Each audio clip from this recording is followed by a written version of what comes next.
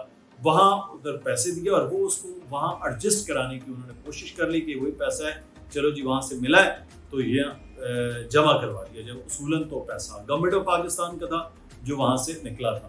اچھا، اب جو پیسے جمع کروائے گئے میں اس کی تھوڑی سی ڈیٹیل آپ کو بتاؤں کہ 13 کروڑ 60 لاکھ پاؤنڈ ہے جو جمع کروائے گئے اس اکاؤنٹ میں، اور 4 کروڑ 40 لاکھ ڈالر ہے۔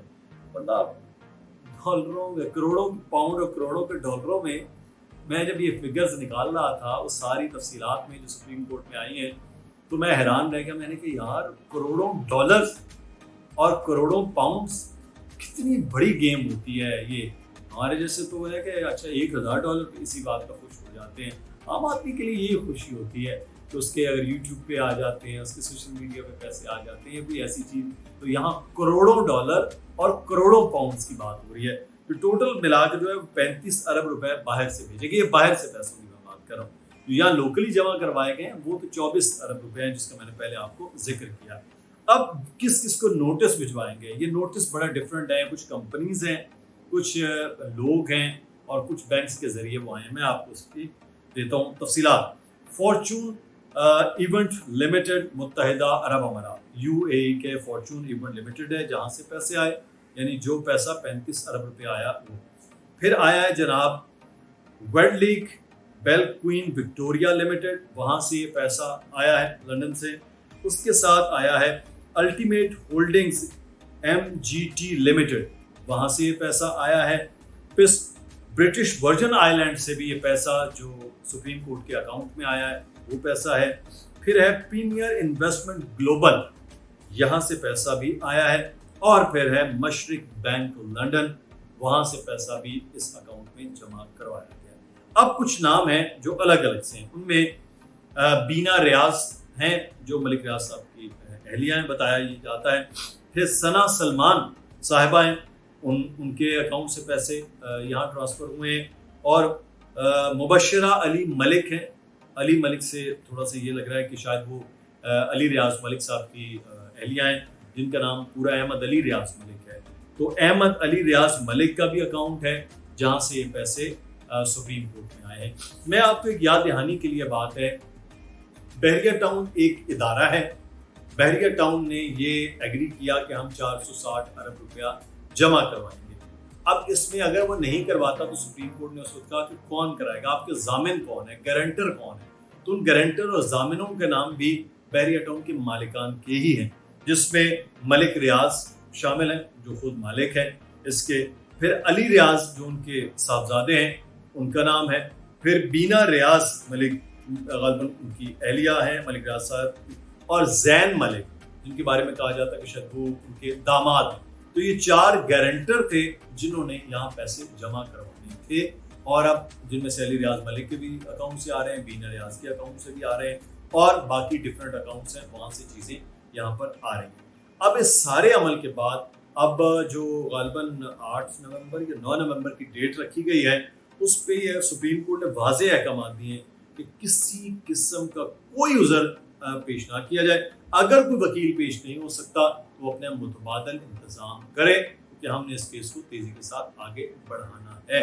معاملہ صرف اور صرف 190 ملین پاؤنڈ کا ہے جو عمران خان سے ریلیٹڈ وہی کیس ہے جس پر اگر وعدہ معاف گواہ کی طرح ملک ریاض پیش ہو جاتے ہیں اور یہ ساری چیزیں تسلیم کر لیتے ہیں تو پھر تو ان کی خلاصی ہو سکتی ہے۔ ادروائز ملک ریاض کے لیے، بحریہ ٹاؤن کراچی کے لیے مشکل وقت ضرور ہوگا، لیکن وہاں کے رہائشیوں کے لیے کوئی بھی مشکل نہیں آنے والی۔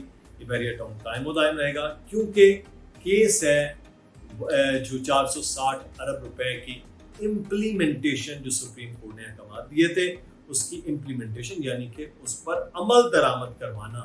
وہ عمل درآمد نہیں ہوتا تو اس پر احکامات سپریم کورٹ دے سکتی ہے، جو ملک ریاض اور بحریہ ٹاؤن کمپنی کو تو ہو سکتا ہے کچھ، بحریہ ٹاؤن کے مکینوں کے لیے مشکلات اس طرح نہیں. ہاں یہ ضرور ہو سکتی ہے، میں اس بات کو تو ایگری کر سکتا ہوں کہ وہاں جو اب وہ کیا کہتے ہیں، جو لگائے گئے ہیں مینٹیننس چارجز، اگر وہ 35 ہے تو 5000 کر دیا جائے، اگر 1400 ہے تو 2400 کر دیا جائے، وہاں سے پیسہ کلیکٹ کیا جائے یا جو بھی کیا جائے، وہ مجھے نہیں معلوم ہے کہ کیا انتظامیہ کرتی ہے. لیکن باقی ایسا کچھ نہیں ہے. جو مکین وہاں رہتے ہیں وہ اپنے گھروں میں رہیں گے، جو لوگ اپنے فلیٹس اپارٹمنٹ ہیں ان کے رہیں گے، جن لوگوں کے پلاٹس ہیں یا پرائیویٹ کنسٹرکشن ان کی ہے تو وہ وہیں قائم و دائم رہے گی. اس لیے سکون کیجیے، ٹھنڈ کیجیے، اور یہ جو عجیب و غریب قسم کی چیزیں بنا کے پھیلائی جا رہی ہیں نا، اس سے محفوظ رہیے. اللہ حافظ.